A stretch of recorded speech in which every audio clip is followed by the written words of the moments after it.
വീണ്ടും കാട്ടാനയുടെ ആക്രമണം ഉണ്ടായിരിക്കുന്നു, മരണം സംഭവിച്ചിരിക്കുന്നു. മന്ത്രി പറയുന്നു ഇപ്പോൾ നടത്തിയിരിക്കുന്ന പ്രക്രിയകളൊന്നും ക്രിയാത്മകമായി പ്രതികരിക്കുന്നില്ല, അതുകൊണ്ട് നമുക്ക് പുതിയ തന്ത്രങ്ങളിലേക്ക് നീങ്ങേണ്ട സാഹചര്യമുണ്ട് എന്ന് പറയുന്ന സാഹചര്യമുണ്ടായിരുന്നു. പക്ഷേ എന്ത് സംഭവിച്ചിട്ടും എത്ര ഫണ്ട് ഇറക്കിയിട്ടും മരണങ്ങൾ കൂടുന്നു എന്നുള്ളതല്ലാതെ ഒന്നും സംഭവിക്കുന്നില്ല. എന്താണ് ശരിക്കും യഥാർത്ഥത്തിൽ സംഭവിക്കുന്നത് എന്നാണ് തോന്നുന്നത്? നിങ്ങൾ മന്ത്രിയുടെ വാക്കുകളെ കുറിച്ച് പറഞ്ഞതുപോലെ തന്നെ ക്രിയാത്മകമായി പല കാര്യവും ചെയ്തിട്ടും ഇതൊന്നും ഫലം കാണുന്നില്ല, പുതിയ തന്ത്രങ്ങളിലേക്ക് മാറേണ്ടിയിരിക്കുന്നു എന്ന മന്ത്രിയുടെ ആ പ്രയോഗം തന്നെ ഈ പറഞ്ഞ കാര്യത്തിൽ നിന്ന് ശ്രദ്ധ തിരിക്കാനും രക്ഷപ്പെടാനും വേണ്ടിയിട്ടുള്ള ഒരു തന്ത്രമായിട്ടേ അതിനെ കാണാനായിട്ട് പറ്റുള്ളൂ. ഇപ്പോ ഇന്നലെ രാത്രി കേരളത്തിലെ ഒരു ചെറുപ്പക്കാരന്റെ, അതും വളരെ ബുദ്ധിമുട്ട് പിടിച്ച രീതിയിൽ കഷ്ടപ്പെട്ട് ജീവിച്ചു വരുന്ന സമൂഹത്തിലെ ഏറ്റവും ഫീബിൾ ആയിട്ടുള്ള ഒരു മനുഷ്യന്റെ ജീവൻ പൊലിഞ്ഞിരിക്കുകയാണ്. അത് ഈ ദിവസങ്ങളിലൊക്കെ കേരളത്തിന്റെ എല്ലാ സ്ഥലങ്ങളിലും, പാലക്കാട് എന്നുള്ള രീതിയിലല്ല, നമ്മൾ കണ്ടുകൊണ്ടേ ഇരിക്കുക. അപ്പോൾ നിലവിലുള്ള ഈ മന്ത്രിയും ഈ സംവിധാനങ്ങളും സർക്കാരും ഒക്കെ പല കാര്യങ്ങളും പറഞ്ഞുകൊണ്ട് മനുഷ്യന്റെ കണ്ണിൽ പൊടിയിടുന്ന കാര്യങ്ങൾ ഈ ദിവസങ്ങളിലൊക്കെ സംഭവിക്കുന്നു. ഇന്നലെ തന്നെ ഈ പല ചാനലുകളിലും, പ്രത്യേകിച്ച് കേരളത്തിലെ മുഖ്യധാരാ മാധ്യമങ്ങളിലൊക്കെ വന്നപ്പോ അതിന്റെ അകത്ത് കണ്ട ഒരു പ്രയോഗം ഇതാണ്: വനത്തോട് ചേർന്ന ഒരു പ്രദേശത്താണ് ഇതുണ്ടായത് എന്നുള്ള ഒരു നറേറ്റീവ് അവർ ക്രിയേറ്റ് ചെയ്ത് വെക്കുക. അങ്ങനെ ക്രിയേറ്റ് ചെയ്ത് വെക്കുന്നതിന്റെ ബെനിഫിറ്റ് ആർക്കാ കിട്ടുക? വനം വകുപ്പിനാണ്. സാമാന്യ ജനത്തിന്റെ ഒരു ചിന്ത അപ്പൊ എങ്ങനെ വരും? വനത്തോട് ചേർന്ന ഒരു പ്രദേശത്ത് വെച്ച് കാട്ടാന ആക്രമണത്തിൽ ഒരു ചെറുപ്പക്കാരൻ അവന്റെ അമ്മയുടെ കൂടെ വീട്ടിലേക്കുള്ള അത്യാവശ്യ സാധനങ്ങളും വാങ്ങി പോകുന്ന സമയത്ത് ആക്രമിക്കപ്പെട്ടു. വനത്തിനോട് ചേർന്നുള്ള വഴിയിലായതുകൊണ്ടാണ് ആക്രമിക്കപ്പെട്ടതെന്നാണ് പറയുക. ഈ സ്ഥലം വ്യക്തമായിട്ട് എനിക്ക് അറിയാവുന്നതാണ്. ഈ പ്രദേശം പാലക്കാട് ടൗണിൽ നിന്ന് അധികം ദൂരെയല്ല. ഹൈവേയിൽ നിന്നാണെങ്കിൽ മാക്സിമം ഒരു 1 കിലോമീറ്റർ പോലും ഈ സ്ഥലത്തേക്കില്ല.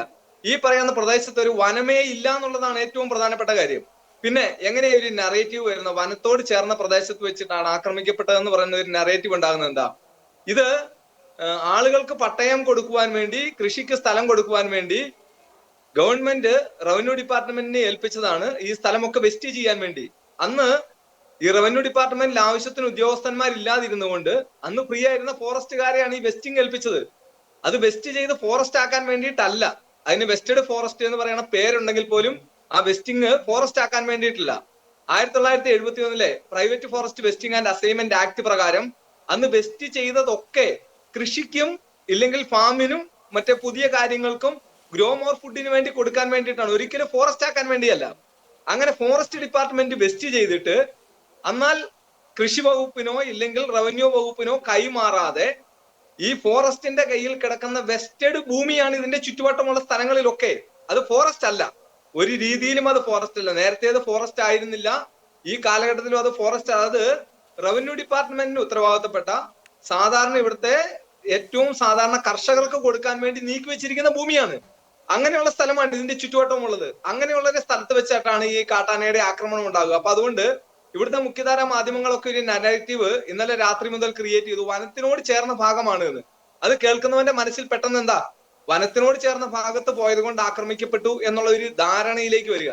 ഇന്ന് വനത്തിനോട് ചേർന്ന പ്രദേശത്തിന് മാത്രമല്ല, കേരളത്തിന്റെ ഏത് പ്രദേശത്ത് പോയാലും വന്യമൃഗത്തിന്റെ ആക്രമണത്തിൽ മനുഷ്യൻ കൊല്ലപ്പെടുന്ന ഒരു സാഹചര്യത്തിലേക്ക് കേരളത്തിലെ സാധാരണ ജനങ്ങൾ മാറി എന്നുള്ളത്. ഇനി ആക്രമണത്തിന് വിധേയമാകാതിരിക്കുന്ന ഒറ്റ കൂട്ടര് മാത്രമേ ഉള്ളൂ. അത് തിരുവനന്തപുരത്ത്, പ്രത്യേകിച്ച് നിയമസഭാ മന്ദിരത്തിലും ക്ലിഫ് ഹൗസിലും ഇല്ലെങ്കിൽ അത്തരത്തിലുള്ള സംവിധാനങ്ങളും മുൻപിലും പിൻപിലും അകമ്പടി വാഹനത്തിന്റെ അകമ്പടിയോടുകൂടി പോകാൻ പറ്റുന്ന ആളുകൾക്ക് മാത്രമേ ആക്രമണത്തിൽ നിന്ന് ഈ കാലഘട്ടത്തിൽ രക്ഷപ്പെടാനായിട്ട് പറ്റുള്ളൂ. അപ്പോ അവരുടെ ജീവനും സ്വത്തും ഒക്കെ സുരക്ഷിതമാക്കുകയും എന്നാൽ അവരെ വോട്ട് ചെയ്ത് വിജയിപ്പിക്കുന്ന സാധാരണ ജനത്തിന്റെ, ഈ നാട്ടിൽ കരം കിട്ടുന്നവന്റെ, ഏറ്റവും പാവപ്പെട്ടവന്റെ ജീവന് പുല്ലുവില കൽപ്പിക്കുകയും ചെയ്യുന്ന ഒരു സംവിധാനം നാട്ടിൽ ഭരണം നടത്തുന്നു എന്നുള്ളതിന്റെ തുടർച്ചയായിട്ടുള്ള ഉദാഹരണമാണ് ഈ കഴിഞ്ഞ ദിവസം അലൻ എന്ന് പറഞ്ഞ ഒരു ചെറുപ്പക്കാരന് അവന്റെ അമ്മയുടെ മുൻപിൽ വെച്ച് ജീവൻ പോകേണ്ടി വന്ന ഒരു ദാരുണമായ അവസ്ഥ. ഈ 10 ലക്ഷം രൂപ ഒരു നക്കാപ്പിച്ച പൈസ കൊടുത്തുകൊണ്ട് ഒരു മനുഷ്യന്റെ വിലക്ക് തുല്യമാകില്ല എന്നുള്ള ഉറപ്പാണ്. ഇന്ന് ഞങ്ങളുടെയൊക്കെ സോഷ്യൽ മീഡിയ അക്കൗണ്ടുകളിലൂടെ ഒരു ചിത്രം ഷെയർ ചെയ്യുന്ന അറിയോ? ഈ യുഗോസ്ലവിയയിലാണെന്ന് ഞാൻ കരുതുന്നു. അവിടെ ഒരു മനുഷ്യനെ കരടി ആക്രമിച്ചു എന്നുള്ളതിന്റെ പേരിൽ 250 കരടികളെ വെടിവെച്ച് കൊല്ലാനായിട്ട് ആ ഉത്തരവാദിത്തപ്പെട്ട ഗവൺമെന്റ് ഉത്തരവിട്ടിരിക്കുകയാണ്. അപ്പൊ ബോധമുള്ള, ബുദ്ധിയുള്ള സാമാന്യ ധാരണയുള്ള, അതായത് വിവേകമുള്ള ആളുകൾ ഭരണം നടത്തുന്ന രാജ്യത്തൊക്കെ ഇത്തരത്തിലുള്ള രീതിയിലുള്ള സയന്റിഫിക് ഈ വൈൽഡ് ആനിമൽ മാനേജ്മെന്റ് നടത്തും.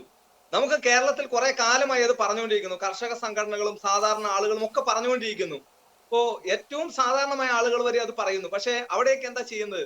അവിടെ അത്തരത്തിലുള്ള ഒരു കാര്യത്തിന് യാതൊരു വിലയും കൊടുക്കുന്നില്ല എന്നുള്ളതിന്റെ ഏറ്റവും അവസാനത്തെ ഉദാഹരണമാണ് ചക്കിട്ടപ്പാറ പഞ്ചായത്ത് പ്രസിഡന്റിന്റെ ഓണററി പദവി റദ്ദ് ചെയ്തത് ഇന്നലെയാണ്. കാരണം എന്താ? അദ്ദേഹം പറഞ്ഞത് മനുഷ്യന്റെ ജീവനും സ്വത്തിനും ഭരണഘടന വിഭാവനം ചെയ്യുന്ന സംരക്ഷണം കൊടുക്കുവാൻ വേണ്ടി ഒരു പഞ്ചായത്ത് എന്ന നിലയിൽ നാട്ടിലിറങ്ങുന്ന വന്യമൃഗങ്ങളെ നേരിടുമെന്ന് പറഞ്ഞ ഒറ്റ കാര്യം കൊണ്ടാണ് അദ്ദേഹത്തിന്റെ ഈ ഓണററി പദവി എടുത്തു മാറ്റിയത്.